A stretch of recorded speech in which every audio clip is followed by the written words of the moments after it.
Chapter 4. One afternoon, a month later, Dorian Gray was reclining in a luxurious armchair, in the little library of Lord Henry's house in Mayfair. It was, in its way, a very charming room, with its high-panelled wainscoting of olive-stained oak, its cream-coloured frieze and ceiling of raised plasterwork, and its brickdust felt carpet strewn with silk long-fringed Persian rugs. On a tiny satinwood table stood a statuette by Clodion, and beside it lay a copy of Les Cent Nouvelles, bound for Margaret of Valois by Clovis Eve, and powdered with the gilt daisies that Queen had selected for her device. Some large blue china jars and parrot tulips were ranged on the mantel-shelf, and through the small leaded panels of the window streamed the apricot-coloured light of a summer day in London. Lord Henry had not yet come in. He was always late on principle, his principle being that punctuality is the thief of time. So the lad was looking rather sulky, as with listless fingers he turned over the pages of an elaborately illustrated edition of Manon Lescaut that he had found in one of the bookcases. The formal monotonous ticking of the Louis XIV's clock annoyed him. Once or twice he thought of going away. At last he heard a step outside, and the door opened. "How late you are, Harry," he murmured. "I am afraid it is not Harry, Mr. Gray," answered a shrill voice. He glanced quickly round, and rose to his feet. "I beg your pardon. You thought it was my husband. It is only his wife. You must let me introduce myself. I know you quite well by your photographs. I think my husband has got 17 of them." "Not 17, Lady Henry?" "Well, 18, then. And I saw you with him the other night at the opera." She laughed nervously as she spoke, and watched him with her vague forget-me-not eyes. She was a curious woman, whose dresses always looked as if they had been designed in a rage and put on in a tempest. She was usually in love with somebody, and, as her passion was never returned, she had kept all her illusions. She tried to look picturesque, but only succeeded in being untidy. Her name was Victoria, and she had a perfect mania for going to church. "That was at Lohengrin, Lady Henry, I think?" "Yes, it was at dear Lohengrin. I like Wagner's music better than anybody's. It is so loud that one can talk the whole time without other people hearing what one says. That is a great advantage, don't you think so, Mr. Gray?" The same nervous staccato laugh broke from her thin lips, and her fingers began to play with a long tortoise-shell paper knife. Dorian smiled, and shook his head. "I am afraid I don't think so, Lady Henry. I never talk during music, at least, during good music. If one hears bad music, it is one's duty to drown it in conversation." "Ah.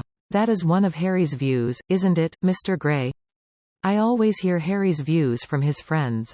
It is the only way I get to know of them. But you must not think I don't like good music. I adore it, but I am afraid of it. It makes me too romantic. I have simply worshipped pianists, 2 at a time, sometimes, Harry tells me. I don't know what it is about them. Perhaps it is that they are foreigners. They all are, ain't they? Even those that are born in England become foreigners after a time, don't they? It is so clever of them, and such a compliment to art. Makes it quite cosmopolitan, doesn't it? You have never been to any of my parties, have you, Mr. Gray? You must come. I can't afford orchids, but I spare no expense in foreigners. They make one's rooms look so picturesque. But here is Harry. Harry, I came in to look for you, to ask you something, I forget what it was, and I found Mr. Gray here. We have had such a pleasant chat about music. We have quite the same ideas. No, I think our ideas are quite different. But he has been most pleasant. I am so glad I've seen him. I am charmed, my love, quite charmed," said Lord Henry, elevating his dark crescent-shaped eyebrows and looking at them both with an amused smile. "So sorry I am late, Dorian. I went to look after a piece of old brocade in Wardour Street, and had to bargain for hours for it. Nowadays people know the price of everything, and the value of nothing." "I am afraid I must be going," exclaimed Lady Henry, breaking an awkward silence with her silly sudden laugh. "I have promised to drive with the Duchess. Good-bye, Mr. Gray." "Good-bye, Harry. You are dining out, I suppose?" "So am I. Perhaps I shall see you at Lady Thornbury's." "I daresay, my dear," said Lord Henry, shutting the door behind her, as, looking like a bird of paradise that had been out all night in the rain, she flitted out of the room, leaving a faint odour of frangipani. Then he lit a cigarette, and flung himself down on the sofa. Never marry a woman with straw-colored hair, Dorian, he said, after a few puffs. Why, Harry? Because they are so sentimental. But I like sentimental people. Never marry at all, Dorian. Men marry because they are tired, women, because they are curious, both are disappointed. I don't think I am likely to marry, Henry. I am too much in love. That is one of your aphorisms. I am putting it into practice, as I do everything that you say. Who are you in love with? Asked Lord Henry, after a pause. With an actress, said Dorian Gray, blushing. Lord Henry shrugged his shoulders. That is a rather commonplace debut. You would not say so if you saw her, Harry. Who is she? Her name is Sybil Vane. Never heard of her. No one has. People will someday, however. She is a genius. My dear boy, no woman is a genius. Women are a decorative sex. They never have anything to say, but they say it charmingly. Women represent the triumph of matter over mind, just as men represent the triumph of mind over morals. Harry, how can you? My dear Dorian, it is quite true. I am analyzing women at the present, so I ought to know. The subject is not so abstruse as I thought it was. I find that, ultimately, there are only two kinds of women, the plain and the colored. The plain women are very useful. If you want to gain a reputation for respectability, you have merely to take them down to supper. The other women are very charming. They commit one mistake, however. They paint in order to try and look young. Our grandmothers painted in order to try and talk brilliantly. Rouge and esprit used to go together. That is all over now. As long as a woman can look 10 years younger than her own daughter, she is perfectly satisfied. As for conversation, there are only 5 women in London worth talking to, and 2 of these can't be admitted into decent society. However, tell me about your genius. How long have you known her? Ah, Harry, your views terrify me. Never mind that. How long have you known her? About 3 weeks. And where did you come across her? I will tell you, Harry, but you mustn't be unsympathetic about it. After all, it never would have happened if I had not met you.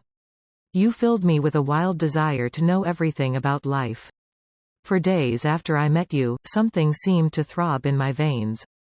As I lounged in the park, or strolled down Piccadilly, I used to look at everyone who passed me, and wonder, with a mad curiosity, what sort of lives they led. Some of them fascinated me. Others filled me with terror. There was an exquisite poison in the air. I had a passion for sensations. Well, one evening about 7 o'clock, I determined to go out in search of some adventure. I felt that this grey, monstrous London of ours, with its myriads of people, its sordid sinners, and its splendid sins, as you once phrased it, must have something in store for me. I fancied 1,000 things. The mere danger gave me a sense of delight. I remembered what you had said to me on that wonderful evening when we first dined together, about the search for beauty being the real secret of life. I don't know what I expected, but I went out and wandered eastward, soon losing my way in a labyrinth of grimy streets and black, grassless squares. About 8:30 I passed by an absurd little theatre, with great flaring gas jets and gaudy playbills. A hideous Jew, in the most amazing waistcoat I ever beheld in my life, was standing at the entrance, smoking a vile cigar. He had greasy ringlets, and an enormous diamond blazed in the center of a soiled shirt. "Have a box, my lord," he said, when he saw me, and he took off his hat with an air of gorgeous servility. There was something about him, Harry, that amused me. He was such a monster. You will laugh at me, I know, but I really went in and paid a whole guinea for the stage box. To the present day I can't make out why I did so, and yet if I hadn't, my dear Harry, if I hadn't, I should have missed the greatest romance of my life. I see you are laughing. It is horrid of you. I am not laughing, Dorian, at least I am not laughing at you. But you should not say the greatest romance of your life. You should say the first romance of your life. You will always be loved, and you will always be in love with love. A grande passion is the privilege of people who have nothing to do. That is the one use of the idle classes of a country. Don't be afraid. There are exquisite things in store for you. This is merely the beginning. Do you think my nature so shallow? Cried Dorian Gray, angrily.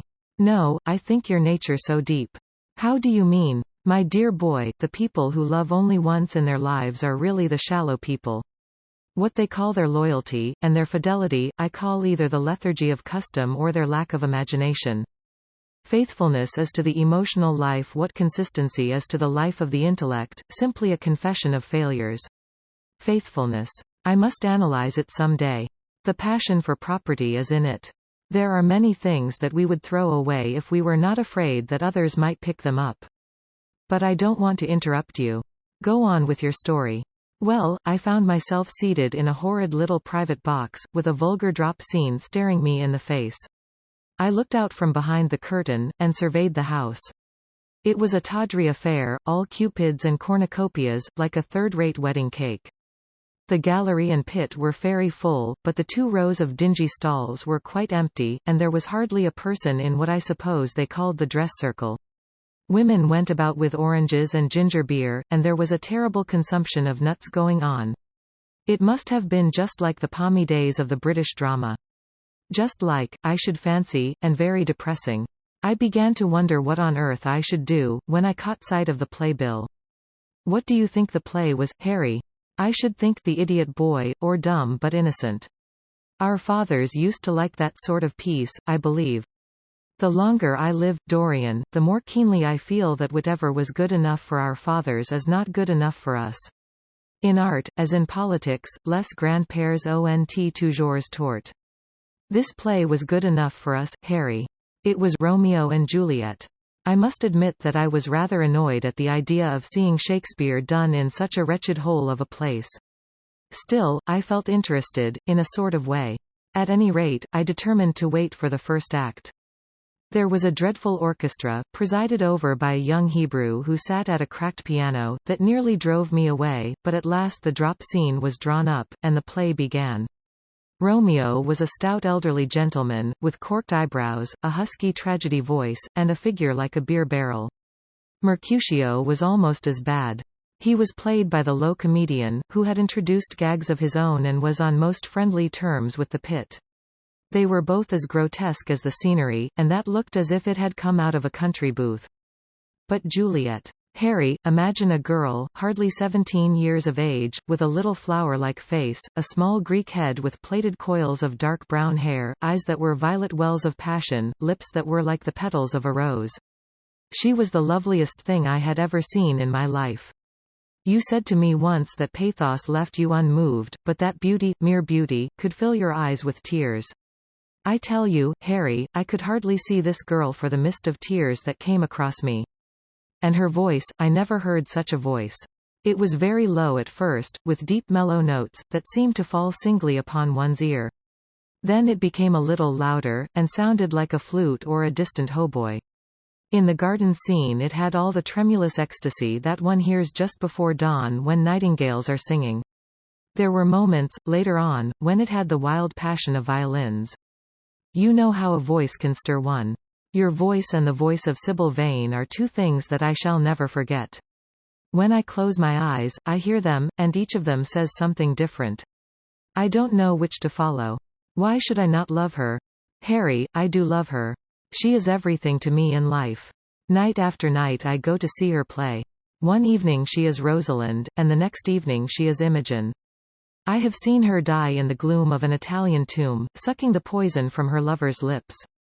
I have watched her wandering through the forest of Arden, disguised as a pretty boy in hose and doublet and dainty cap. She has been mad, and has come into the presence of a guilty king, and given him rue to wear, and bitter herbs to taste of. She has been innocent, and the black hands of jealousy have crushed her reed-like throat. I have seen her in every age and in every costume. Ordinary women never appeal to one's imagination. They are limited to their century. No glamour ever transfigures them. One knows their minds as easily as one knows their bonnets. One can always find them. There is no mystery in any of them. They ride in the park in the morning, and chatter at tea parties in the afternoon. They have their stereotyped smile, and their fashionable manner. They are quite obvious. But an actress. How different an actress is. Harry, why didn't you tell me that the only thing worth loving is an actress? Because I have loved so many of them, Dorian. Oh, yes, horrid people with dyed hair and painted faces. Don't run down dyed hair and painted faces. There is an extraordinary charm in them, sometimes, said Lord Henry. I wish now I had not told you about Sybil Vane. You could not have helped telling me, Dorian. All through your life you will tell me everything you do. Yes, Harry, I believe that is true. I cannot help telling you things. You have a curious influence over me. If I ever did a crime, I would come and confess it to you. You would understand me. People like you, the willful sunbeams of life, don't commit crimes, Dorian. But I am much obliged for the compliment, all the same. And now tell me, reach me the matches, like a good boy, thanks. What are your actual relations with Sybil Vane? Dorian Gray leapt to his feet, with flushed cheeks and burning eyes. Harry. Sybil Vane is sacred. It is only the sacred things that are worth touching, Dorian, said Lord Henry, with a strange touch of pathos in his voice. But why should you be annoyed? I suppose she will belong to you some day. When one is in love, one always begins by deceiving oneself, and one always ends by deceiving others. That is what the world calls a romance. You know her, at any rate, I suppose? Of course I know her. On the first night I was at the theatre, the horrid old Jew came round to the box after the performance was over, and offered to take me behind the scenes and introduce me to her. I was furious with him, and told him that Juliet had been dead for hundreds of years, and that her body was lying in a marble tomb in Verona. I think, from his blank look of amazement, that he was under the impression that I had taken too much champagne, or something. I am not surprised. Then he asked me if I wrote for any of the newspapers. I told him I never even read them. He seemed terribly disappointed at that, and confided to me that all the dramatic critics were in a conspiracy against him, and that they were every one of them to be bought. I should not wonder if he was quite right there. But, on the other hand, judging from their appearance, most of them cannot be at all expensive. Well, he seemed to think they were beyond his means, laughed Dorian. By this time, however, the lights were being put out in the theatre, and I had to go. He wanted me to try some cigars that he strongly recommended. I declined. The next night, of course, I arrived at the place again. When he saw me he made me a low bow, and assured me that I was a munificent patron of art. He was a most offensive brute, though he had an extraordinary passion for Shakespeare. He told me once, with an air of pride, that his 5 bankruptcies were entirely due to the Bard, as he insisted on calling him. He seemed to think it a distinction. It was a distinction, my dear Dorian, a great distinction. Most people become bankrupt through having invested too heavily in the prose of life. To have ruined oneself over poetry is an honor. But when did you first speak to Miss Sybil Vane? The third night. She had been playing Rosalind. I could not help going round. I had thrown her some flowers, and she had looked at me, at least I fancied that she had. The old Jew was persistent. He seemed determined to take me behind, so I consented. It was curious my not wanting to know her, wasn't it? No, I don't think so. My dear Harry, why? I will tell you some other time. Now I want to know about the girl. Sybil? Oh, she was so shy, and so gentle. There is something of a child about her. Her eyes opened wide in exquisite wonder when I told her what I thought of her performance, and she seemed quite unconscious of her power. I think we were both rather nervous. The old Jew stood grinning at the doorway of the dusty green room, making elaborate speeches about us both, while we stood looking at each other like children. He would insist on calling me my lord, so I had to assure Sybil that I was not anything of the kind. She said quite simply to me, "You look more like a prince." I must call you Prince Charming. Upon my word, Dorian, Miss Sybil knows how to pay compliments. You don't understand her, Harry. She regarded me merely as a person in a play. She knows nothing of life. She lives with her mother, a faded tired woman who played Lady Capulet in a sort of magenta dressing wrapper on the first night, and looks as if she had seen better days. I know that look. It depresses me, murmured Lord Henry, examining his rings. The Jew wanted to tell me her history, but I said it did not interest me. You were quite right. There is always something infinitely mean about other people's tragedies. Sybil is the only thing I care about. What is it to me where she came from? From her little head to her little feet, she is absolutely and entirely divine. Every night of my life I go to see her act, and every night she is more marvelous. That is the reason, I suppose, that you never dine with me now. I thought you must have some curious romance on hand. You have, but it is not quite what I expected. My dear Harry, we either lunch or sup together every day, and I have been to the opera with you several times," said Dorian, opening his blue eyes in wonder. "You always come dreadfully late." "Well, I can't help going to see Sybil play," he cried, "even if it is only for a single act.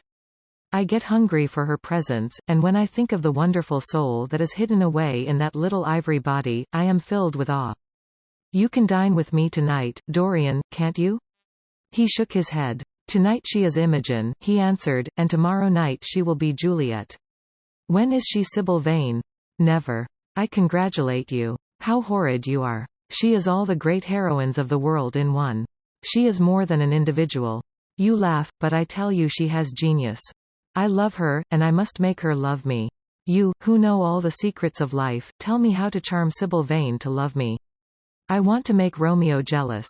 I want the dead lovers of the world to hear our laughter, and grow sad. I want a breath of our passion to stir their dust into consciousness, to wake their ashes into pain.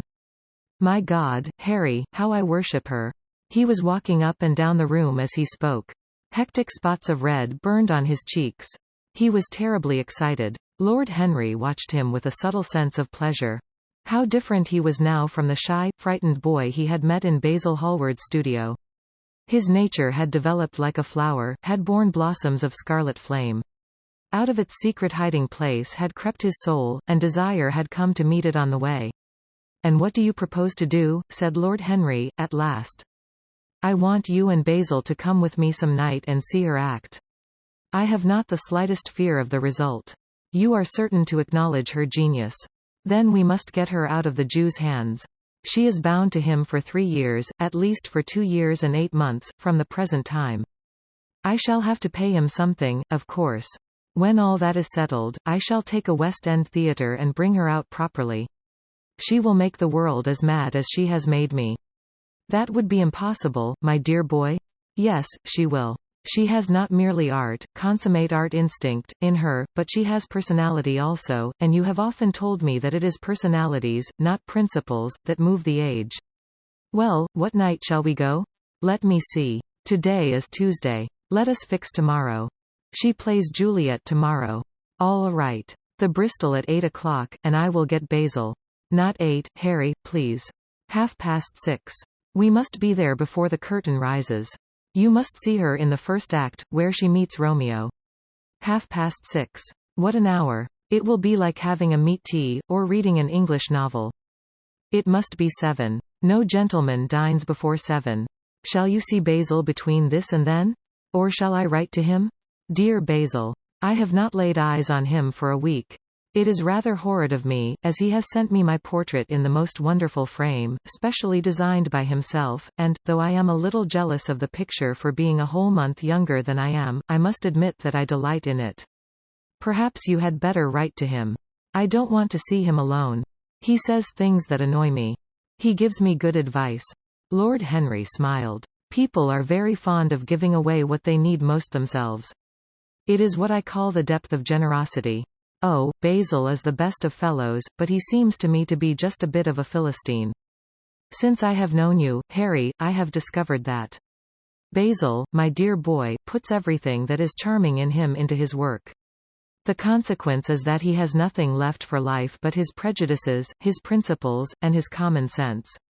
The only artists I have ever known, who are personally delightful, are bad artists. Good artists exist simply in what they make, and consequently are perfectly uninteresting in what they are. A great poet, a really great poet, is the most unpoetical of all creatures. But inferior poets are absolutely fascinating. The worse their rhymes are, the more picturesque they look. The mere fact of having published a book of second-rate sonnets makes a man quite irresistible. He lives the poetry that he cannot write. The others write the poetry that they dare not realize. I wonder, is that really so, Harry? Said Dorian Gray, putting some perfume on his handkerchief out of a large gold-topped bottle that stood on the table. It must be, if you say it. And now I am off. Imogen is waiting for me. Don't forget about tomorrow. Goodbye. As he left the room, Lord Henry's heavy eyelids drooped, and he began to think. Certainly few people had ever interested him so much as Dorian Gray, and yet the lad's mad adoration of someone else caused him not the slightest pang of annoyance or jealousy. He was pleased by it. It made him a more interesting study. He had been always enthralled by the methods of natural science, but the ordinary subject matter of that science had seemed to him trivial and of no import. And so he had begun by vivisecting himself, as he had ended by vivisecting others. Human life, that appeared to him the one thing worth investigating. Compared to it, there was nothing else of any value. It was true that as one watched life in its curious crucible of pain and pleasure, one could not wear over one's face a mask of glass, nor keep the sulphurous fumes from troubling the brain, and making the imagination turbid with monstrous fancies and misshapen dreams. There were poisons so subtle that to know their properties one had to sicken of them. There were maladies so strange that one had to pass through them if one sought to understand their nature. And, yet, what a great reward one received! How wonderful the whole world became to one! To note the curious hard logic of passion, and the emotional colored life of the intellect, to observe where they met, and where they separated, at what point they were in unison, and at what point they were at discord, there was a delight in that. What matter what the cost was? One could never pay too high a price for any sensation. He was conscious, and the thought brought a gleam of pleasure into his brown agate eyes, that it was through certain words of his, musical words said with musical utterance, that Dorian Gray's soul had turned to this white girl and bowed in worship before her. To a large extent the lad was his own creation. He had made him premature. That was something. Ordinary people waited till life disclosed to them its secrets, but to the few, to the elect, the mysteries of life were revealed before the veil was drawn away. Sometimes this was the effect of art, and chiefly of the art of literature, which dealt immediately with the passions and the intellect. But now and then a complex personality took the place and assumed the office of art, was indeed, in its way, a real work of art, life having its elaborate masterpieces, just as poetry has, or sculpture, or painting. Yes, the lad was premature. He was gathering his harvest while it was yet spring. The pulse and passion of youth were in him, but he was becoming self-conscious. It was delightful to watch him. With his beautiful face, and his beautiful soul, he was a thing to wonder at. It was no matter how it all ended, or was destined to end. He was like one of those gracious figures in a pageant or a play, whose joys seem to be remote from one, but whose sorrows stir one's sense of beauty, and whose wounds are like red roses. Soul and body, body and soul, how mysterious they were. There was animalism in the soul, and the body had its moments of spirituality. The senses could refine, and the intellect could degrade. Who could say where the fleshly impulse ceased, or the physical impulse began? How shallow were the arbitrary definitions of ordinary psychologists. And yet how difficult to decide between the claims of the various schools. Was the soul a shadow seated in the house of sin? Or was the body really in the soul, as Giordano Bruno thought? The separation of spirit from matter was a mystery, and the union of spirit with matter was a mystery also. He began to wonder whether we could ever make psychology so absolute a science that each little spring of life would be revealed to us. As it was, we always misunderstood ourselves, and rarely understood others. Experience was of no ethical value. It was merely the name men gave to their mistakes. Moralists had, as a rule, regarded it as a mode of warning, had claimed for it a certain ethical efficacy in the formation of character, had praised it as something that taught us what to follow and showed us what to avoid. But there was no motive power in experience. It was as little of an active cause as conscience itself. All that it really demonstrated was that our future would be the same as our past, and that the sin we had done once, and with loathing, we would do many times, and with joy. It was clear to him that the experimental method was the only method by which one could arrive at any scientific analysis of the passions, and certainly Dorian Gray was a subject made to his hand, and seemed to promise rich and fruitful results. His sudden mad love for Sybil Vane was a psychological phenomenon of no small interest.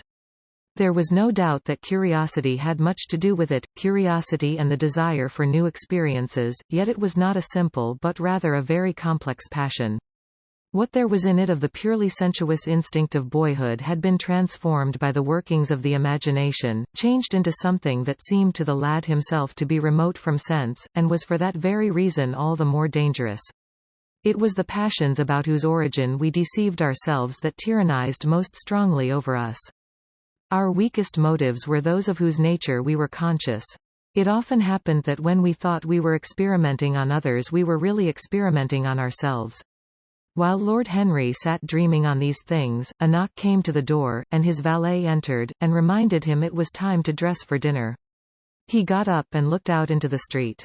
The sunset had smitten into scarlet gold the upper windows of the houses opposite. The panes glowed like plates of heated metal. The sky above was like a faded rose.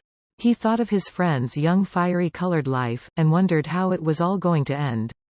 When he arrived home, about 12:30, he saw a telegram lying on the hall table. He opened it, and found it was from Dorian Gray. It was to tell him that he was engaged to be married to Sybil Vane.